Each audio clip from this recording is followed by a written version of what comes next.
Barangay Mamina Adriano, I am also the Municipal Nutrition Action Officer.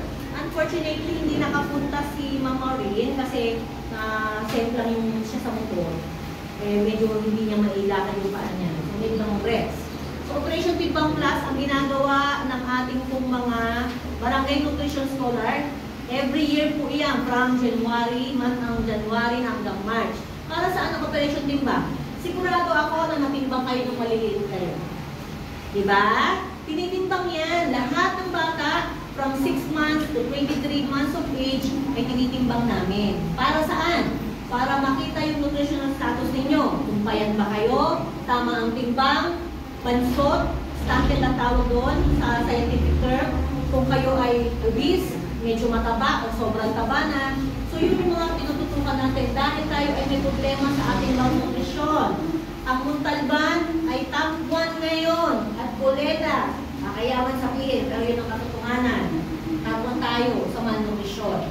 When I left the nutrition program from 2019, nung iniwan ko ito, ng 2019, 2020 hanggang 2021, inalis na ako sa nutrition dahil iba na ang pumalit, dahil kailangan kong iwan si nutrition dahil population commission ang kailangan kong hawakan. Yun na po ang headship ko. At nakuha ko na po yung position na yun, yung plantilla position. So, kailangan tutukan ko si Paco dahil yun yung para sa pagpaplano ng pamilya, para sa different methods, para wala ng mga repeated pregnancy, para wala ng batang ina, at hindi na magkaroon ng mga batang ina, adolescent pregnancy. So, yun yung ating tinututukan dahil that time, ang Montalban ay top 17. Naging top 8. Naging top 3. Tanong nyo ngayon kung pang ilan ang hinawakan ko. Wala. Diba? So, ibig sabihin, natututukan na natin. Natututukan siya. Yung nutrition, nung hawak ko, 85% up ang percentage natin. At lagi tayong Green Banner awardee. Nung iniwan ko, alay ko, gusto ko, naging 45%. Kakalungkot. Diba? Naging ngayon, nung hinawakan ko ng 2021, bumalik ako ng October, binalik nila ako, kasi hindi nila kaya ng banal. Kasi ang nutrition, para yung ano eh, sa pagluluto, pinag-aaralan din mabuti kung ano yung mga sangkap na ilalagay mo para maging masarap. From 2010, hinawakan ko si nutrition hanggang ngayon. Dahil hindi ganun kadali ang pag-programa at pag-implemento ng nutrition program.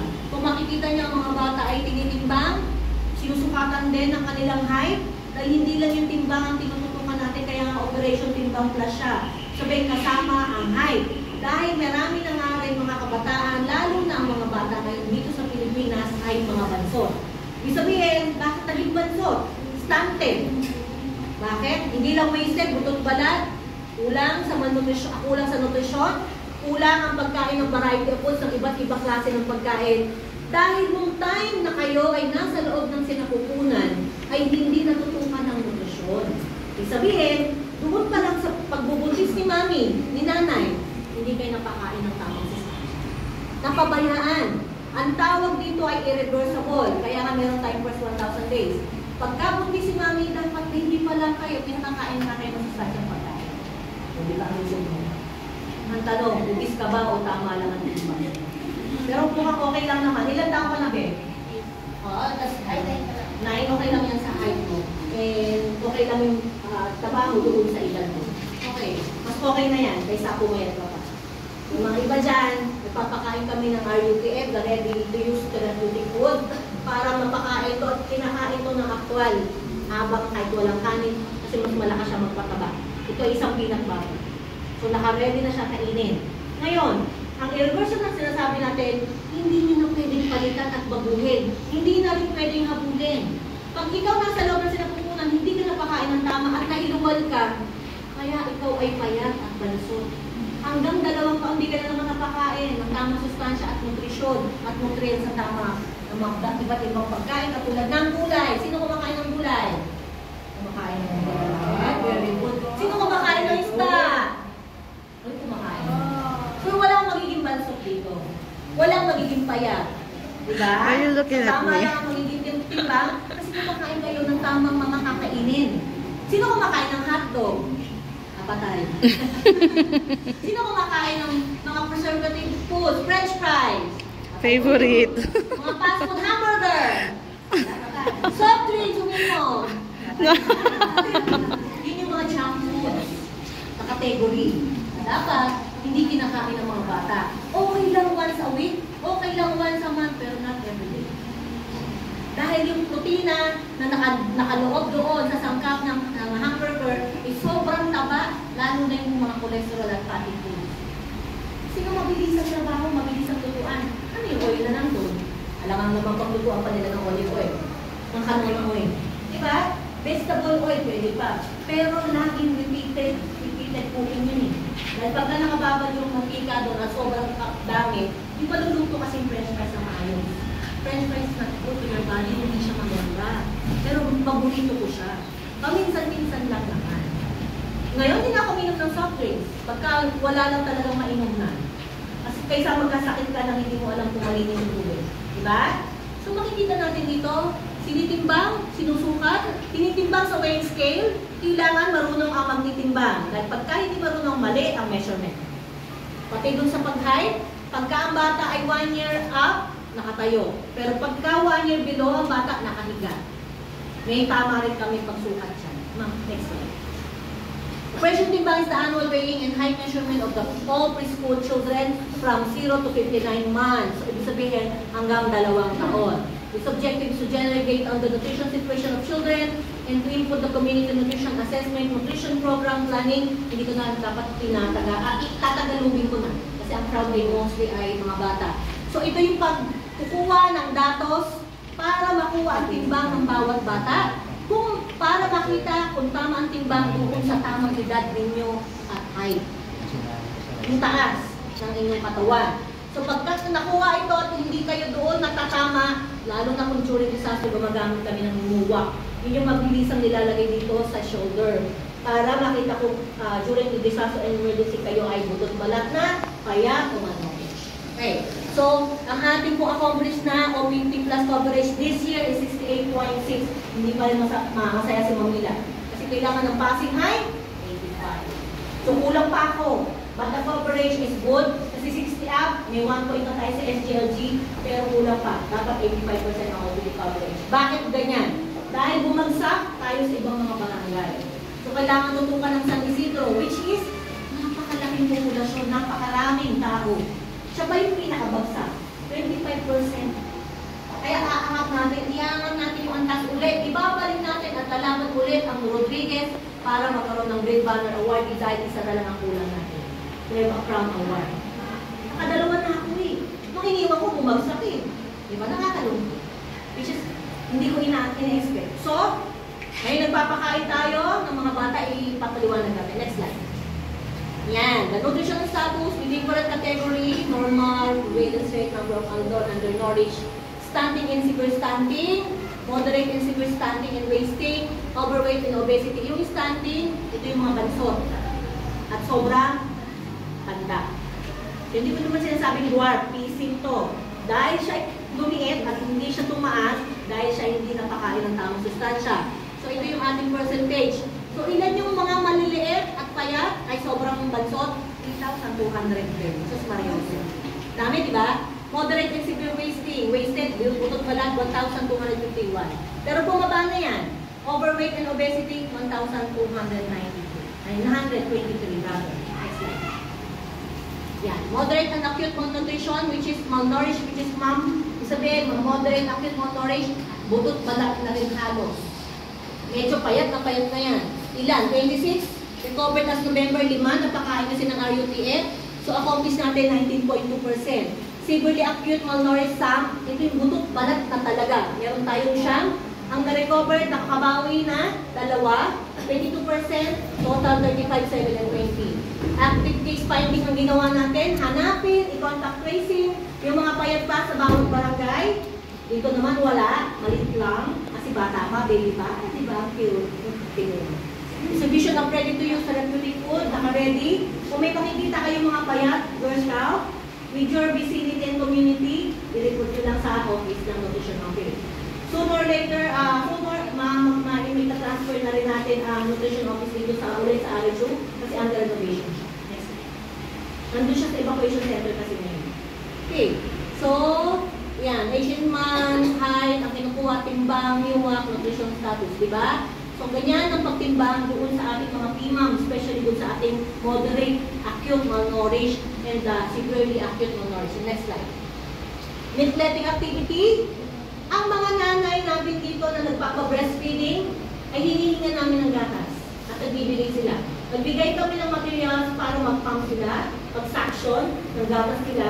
Then, ilalagay namin yon sa aming fridge, sa aming refrigerator, para doon sa aming milk hub. At kung sino nangangailangan na baby na hindi makasuso ni mami, binibigyan namin ng gatas. Kasi ang gatas, ano ba ang dinudulot ng breast milk? Ito ay nagbibigay ng maganda at kakayahang malaking vitamina na katulad ng colostrum. Yung yellow na kulay, na maaring nasuso ninyo. Sino ang nag-breastfeeding dito? Na baby? Yung sumuso sa mami. Yung bebe, kay mami. Hindi kasi yung dede ang tawag eh. Bote kasi ang pagdede. Ang suso galing sa breast. Sino yung sumuso? Kay mami. Oh. So malalakas ang mga katawan ng mga ito. Yung hindi, medyo mahina at laging sakitin niya. Tama ba? Totoo ba? Tama ba sinasabi ko? Laging sakitin yung mga hindi nakasuso? Diba? Kasi yung mga anak ko nakasuso lahat yun. 29, 28 na sila at 26 years old. Lahat yun, hindi nagkakasakit. At ngayon, nasa abroad na lang. Hindi ko na ako kasi may trabaho. On board. Si Mami ay may tatlong anak. Mga dalaga at binata na. Midwife yung isa chef, yung isa IV. So yung midwife ng chef. Tapos IV yung isa HRM. More on food kasi gusto nila eh. Hindi sa medical. Ayaw nilang gumayan sa akin. Gusto ko mag-nurse yung midwife ng chef. So ngayon, nasa barko na at nagluluto na doon at pinasisintihan ng mga foreigner. Nasa barko. Okay. So yung ating gatas ay nilalagay sa pack. Alam niyo ba ang mga gamit na ito ay napakamahal? Ang pagbuo ng mga materials na ito para magkaroon ng milk hub ay napakamahal. Kaya nga ang mga artist ay bumibili sa paberya, sa milk bank. Kasi gusto nila makasuso yung mga baby nila kahit mga artista sila. Kasi hindi sila nakapagpasuso. Dahil alam nila ang dinudulot ng ating pong gatas ng ina, ay may antibodies. Alam niyo ba tinikman ko rin yung gatas ko? No. Ano ang lasa? Lasa, matamis, maasim. O, safe naman yun, no? Kasi syempre, bago mo ipasuso, tingnan mo. At kailangan, syempre, si baby ang makakuha ng colostrum. Yung yellow. Ayaw. Kasi para kayo ang lumakas. Next slide. Breast milk donation for premature babies. Yung mga nagdodonate na nanay. Ni-screen din natin yung mga nanay kung sila ay HIV positive. Kasi pagka sila HIV positive, hindi sila pwede mag-donate ng gatas. Okay. So yan, iniipon namin. And then, sinusupport, binibigay namin ito sa ibang nanay. Para magpa-sak or magpa-inom sa bote, sa baso ng gatas natin. Okay, next slide. Premature babies kasi, ilang buwan sila pinanganak at nilabas at niluwal. 7 months. Hindi pa ready yung safety time yung sila pupunan ng ina, pero kailangan na nila ilabas yung anak dahil kailangan niya ng lumabas sa kanyang sinapupunan. Maaaring siya ay nagbuhat ng mabigat, maaaring na-stress, maaaring natekilo, maaaring yun na, problematic. So maraming causes kung bakit nanganganak agad ang isang ina. At pwedeng dahil ang isang ina ay batang ina. Ano ang pinakabata nating ina dito sa Montalban? Ilang taon? 10. Last year. May isa akong 10 years old na buntis. Kakamens lang. Kakaroon lang ng first night of menstruation. Ano ang partner? Batang ama rin. So, ka-classmate. Pero mostly, ang mga batang ina natin, ang mga nagiging partner ay mas nakakahanda sa kanila dahil sinasamantala yung kanilang bata. Next, launching. Ang ating pong tutukainan ay nag-launching na tayo last week sa ating pong gymnasium. Pregnant women, ang pakakainin po natin ay 170. Children, 6 to 23 months ay 209. Tinignan na po namin lahat ang assessment ng nutritional study ito. Ibig sabihin, sila yung candidate, sila yung napabilang dahil mga kaya. Okay? So batch 2, meron tayong pregnant women of 60. The launching of tutukainan, ito po yung ating pondo ay galing sa National Nutrition Council. At ang pondo ng ibang pondo ay galing from the LGU Fund, which is the Gender Development. Next. The entire supplementation program, which is the Wait lang. Ayan o, pinakakain yung mga bata. Bakit kailangan sabay-sabay pinakakain ang mga bata? Yun, ganito. Sabay-sabay kayo kakain. Sabay-sabay kayo bibigyan ng plato. Sabay-sabay kayo bibigyan ng pagkain. Sabay-sabay kayo bibigyan ng kutsara at tubig. Sa palagay nyo, ano ang dahilan? Bakit sabay-sabay na pinakakain ang mga bata from the birth? Anybody? Hindi naman makakasagot yung mga hindi ako masasagot ito ang dahil. Ano ang dahilan na pinasasabay-sabay? Secret? Okay.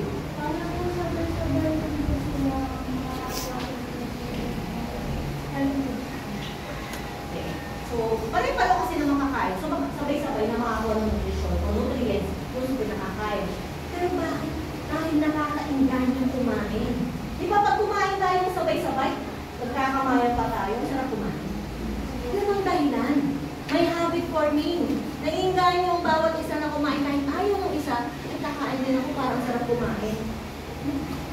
Ipag-iinggan nyo sa kanila. And all throughout, dapat ang laman ng pinggan ay iba't ibang klase ng pagkain. May gulay, may kanin, may prutas, may konting karne, o kaya isda, o kaya manok.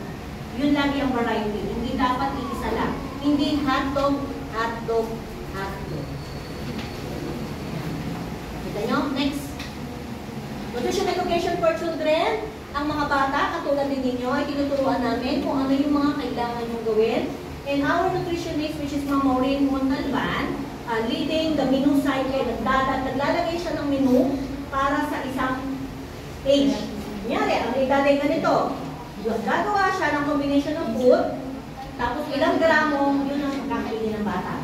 Pagka ganyang edad, maglalagay din siya ng mga gramo kung ano yung menu cycle at kakainin mo everyday. Gumagawa siya ng gano'n. Kasi nga, registered dietitian nutritionist siya. So, maganda. Kaya maganda yung combination namin. I am a registered nurse and she is registered nutritionist dietitian. Diba? So, ang ganda ng setup. Pagka yung gagawin mo yung menu cycle, ikaw. Pero ako yung magmamando. Ito yung instruction ko. And this will lead to, ako naman yung tututok doon sa mga sakit ng bata. Kasi diseases eh. This is prevention tayo. So, different stages, mga kabataan, katulad ninyo, mga bata katulad nito, yung mga babies naman, yung mga nanay ang tinuturuan. Meron din kami tinuturuan, mga idol ko si nanay para sa mga nanay, mga idol ko si tatay para sa mga tatay. Meron din mga kanya-kanyang module yun. Bakit kailangan turuan ng mga nanay at tatay? Dahil sila ang magpapakain sa inyo for the sustainability para magpatuloy ng pagpapakain. Dahil pag hindi nagpakain kayo sa bahay ng tuloy-tuloy, bali mo na ipakakain natin for the supplemental feeding. Kasi ang pagpapakain ay dapat 120 cycles, 3 buwan. Paano after 3 months, ano nga mangyayari sa inyo? Kung hindi kayo pakakainin ulit ng ganong sistema. Papayat ulit at babalik kayo sa dating pamamataan. So papayat ulit. Alam ko pang balik kayo, sabi mo na rin. Okay, next slide. Nutrition education 14. Dahil sa mga kabataan ay marami na rin pumapayat. Umiikot na rin ang nutrition office and nutrition staff going to different schools. Sa mga may senior high school and different high schools na mayroon, and marami na rin payat. Bakit may mga kabataan payat? Mostly, affected ang mga kabataan at bakit pumapayat because of the mental health. Napapabayaan nyo ang inyong pag-aaral, napapabayaan nyo ang inyong mga katawan, dahil may mga problema kayo, pwede sa bahay, broken family, pwedeng stress sa school, may nabubuli, may naharas, may na-rape. May nagsabi, may na-rape. Merong hindi best friend ng magulang, merong broken hearted, nakipag-break sa jowa. Diba? Problema malaki yun sa inyo pagkagaling ngayon because of the Gen Z millennial period. Huwag natin seryosohin mga anak. Huwag tayo maging seryoso and be exclusive to your partner. But, kaibigan natin. Sino dapat maging best friend? Ang magulang. Hindi ang mga kaibigan. Hindi lahat ng kaibigan ay kaibigan at tunay na kaibigan. Hindi ko sinasabing mga kaibigan niya hindi tunay na kaibigan. But you have to choose mamili ng tamang tao. Okay, next. Nutrition activities. Meron tayong nutrition parade of flow, Zumba Vida, Nutri-Quest, Wheel of Fortune. Ginawa natin yun last July. Lahat saan tinutukan natin ng pregnant, lactating children, teens, adult, and elderly. Enjoying the fun games while learning. Bakit napuntaan tayo ng Kabutuan, ng regional at ng Calabarzon. Kasi nga, tayo pinuntahan dahil tayo ay pinakakunin. Sinugot tayo nila. Distribution of OB kit, nutrition awareness, pero hindi na ako papayag na bumalik tayo sa ganong pamamaraan when I handle the nutrition program. And when I came back, sinabi ko sa sarili ko, tataas ulit yung kasama. Next slide. Coco Mountain, nag-lactating women tayo, milk-letting activity, nag-actual na nagbigay at nagkaroon ng suctioning yung mga nanay, nagbigay ng actual ng gatas, kasama yung mga baby nila. Ang ganda niyan kasi nakita natin kung paano sila mag-produce ng kanilang gatas. Encourage the mothers to regularly donate breast milk for benefits of infants. At lahat ay tinututukan natin yung mga nanay dito na magbigay lagi ng gatas nila para makaikot tayo at maibigay sa mga walang nasususong gatas. Kasi diba, nanay hindi nagpo-produce ng gatas dahil mali yung pamamaraan, maaaring nag-block, or maaaring wala talaga siyang gatas because of lack of nutrition. Okay, next slide. So, tutukainan for the 11 barangays, 140 risk, nutritional at risk pregnant women, and to complete the 90 days feeding. Dito naman sa atin, 11 barangays, 109 beneficiaries, 100 from beneficiaries from LGU and God funds, stunted and wasted, to complete the 120 days feeding. Next slide. Ay, wala na pala. Ano nakakuha niya? Kasi nutrition yan eh. So, tanong, may mga katanungan sa mga bata. Kumakain ng maayos naman. Sa umaga, kumakain, tandaan, pag hindi tayo kumain sa unang paggising pa lang sa umaga, pero magpe-pray muna, thank you Lord. Then, Father, the Son, or whatever religion you have, thank you Lord, dahil ako po ay nagising ngayong umaga. Diba? Healthy. And, anong pagkatapos? Anong gagawin? Kakain. Dapat, sana, lahat ng bata ay kakain sa umaga. Tandaan nyo, pagka gutom ang tiyan, gutom ang kaisipan. Diba? Pag gutom ang tiyan, walang maiisip na tama sa paaralan. Pag pumunta kayo sa paaralan, mahina ang inyong katawan kasi nga, hindi kayo kumain ng tama ang sustansya. Okay ba? So, baka meron pang ibang program nutrition ko. Pero okay na ba yun? Ayun. Kasi akala ko tuturo ako sila na adolescent pregnancy. Di bata. Hindi mo sinabi sa inyo kung anong edad? Wala. Tinanong ko. Kasi 11 up. Ito pala ang crowd. Sila lang nag-organize ang years out. 11 up kasi yung tinanong ko na sabi ko ano yung participant. 11 years old pataas ko. Anyway, kami nakita pa kayo. Pregnant prevention and water pregnancy. Nanay yan eh. Sa kanila. Hindi sa kanila. Wala na po. Walang nakalagay na iba na. APS. Pang ano rin, PH pregnancy. Wala na. Hindi ko na-prepare eh. Yun lang po. Pero anyway, sa inyong mga edad, anong edad to? 5. Usually, kinder. Kinder? Kinder. Grade 1 po. May grade 1 na rin? Tapos dito yung mga Tanong, sa kantin, ano ang mga naka-display doon sa loob ng kantin na pagkain? Kasi yan, meron. Tawag yun. Lugaw. Kanin. Ay, saan? Meron lugaw. Ano? Gulay. Bumibili kayo doon. Sabi mo may chichirya. Dadalawin ko yun, ba't yun? Lagot sa akin yun.